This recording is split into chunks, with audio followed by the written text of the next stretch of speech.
Well, let me explain to Dale. First of all, Dale, can you come over here? I'd like to introduce you to the group. Hi.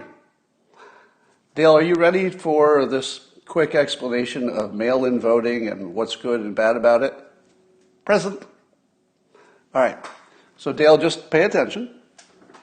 We'll go to the whiteboard. And it's really quite simple. There are essentially, for all practical purposes, three types of situations. You've got your absentee voting, which has been around for a long time, and that's where you request a ballot. So they mail it right to your address, to the address you told them to mail it to. You're expecting it, and that works really well. We have lots of history on this. It's reliable, it's been tested, and for this bit of mail-in voting, both Republicans and Democrats call this good.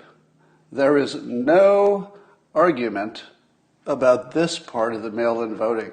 It's completely good. Dale, do you understand what I'm saying? That this part, there's no argument about. You get that, right? Of course. I'm not some kind of an idiot. All right, well, stay with me. Then there are two situations that are kind of related. They're both unsolicited, where they send you all the ballots, whether you wanted them or not. So everybody who's on their database gets a ballot. Now, there are about, I think, 5 states that have some history with this, and they've had some time to clean up their database of addresses, so nobody gets one that goes to the wrong address. You don't get, a dead person stuff, that sort of thing. They've cleaned it up. They've also tested it a few years. That's important. And they have some history. So if something weird happened this year, you could look at it and say, wait a minute, we've got some history here. We can tell that there's something wrong there. We better look into it. So for these 5 states who have a little bit of a history with it and have cleaned up their database, this is good. It's good. Democrats think this is a good idea, and Republicans also think this is a good idea for just these 5 that have tested it. Do you understand that, Dale? Of course. Go ahead. Continue. All right, now here's where it gets complicated, Dale. There's a different situation that is not like these other two.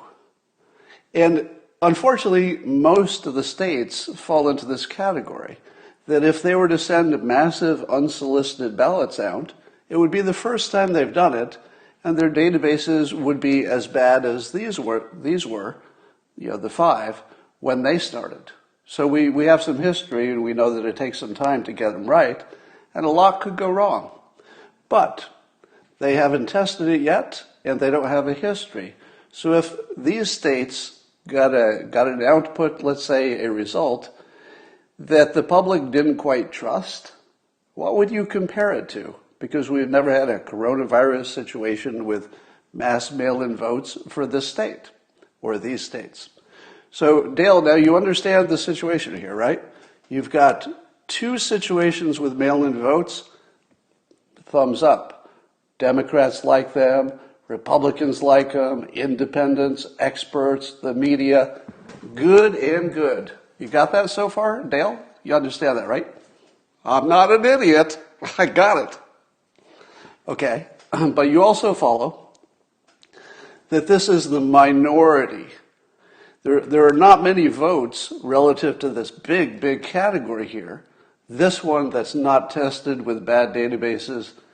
And there are enough anecdotes of things going wrong in these situations that you have reason to worry. So, Dale, now do you understand why the president thinks that mail-in voting of this type, which would be the dominant type, would be not credible and maybe would, need some work? Do you understand that, Dale?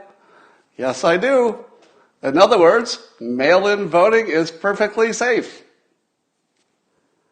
I'm not sure what just happened here. It's possible that I said something wrong or I explained it wrong. But Dale, 2 of these situations are good, but they're not very big if you add them all together. And the one that is big is bad. That's bad. You get that, right? You are just trying to gaslight me, because we've already proven, and everybody knows, that mail-in votes are completely defendable, completely reliable. There's no problem with them whatsoever. In fact, the country's been doing mail-in votes and absentee votes for years, Scott, years. Okay, Dale, when you talk about the absentee voting that we've been doing for years, we've been over this. That's not what we're talking about. So if you do me a favor, can we agree on this, Dale? Since nobody disagrees about absentee votes being a good idea, nobody on the whole planet has a problem with that. Would it be okay, just for convenience, if we never talk about it again? Just act like it's not even part of the decision, since we all agree on it. Would you agree, Dale? Yes, that's perfectly reasonable. So now do you see why mail-in voting is a problem? Scott, mail-in voting has been proven for years. For years it's worked. No. It hasn't been tested in most of the states the way they want to do it. Only the part we don't want to talk about because there's nothing to talk about. Mail-in voting, absentee, it's reliable. Stop gaslighting me. Dale, there's only one other thing I'd like to do. If you could, step over here. Just get a little bit closer. How about here?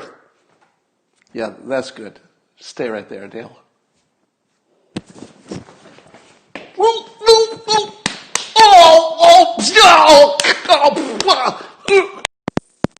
Stupid fucking idiot! How goddamn you fucking stupid fucking idiot! Fucking idiot! Jesus! Ugh. How many times do you have to tell Dale which kind of mail-in vote it is? You fucking idiot!